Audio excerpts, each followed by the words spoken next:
Alan, como é que você se sente depois de ter suado e acabar com seu pescoço? O quê?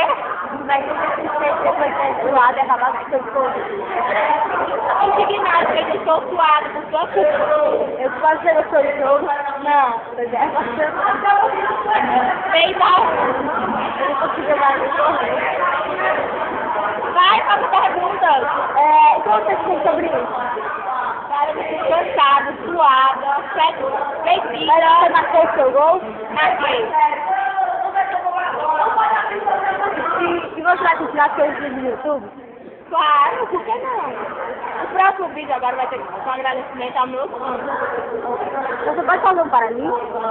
Você é minha fã? Sim. Então, vai estar lá um agradecimento.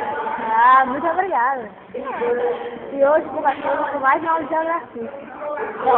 Tchau. Tchau. Tchau, tchau, Alex.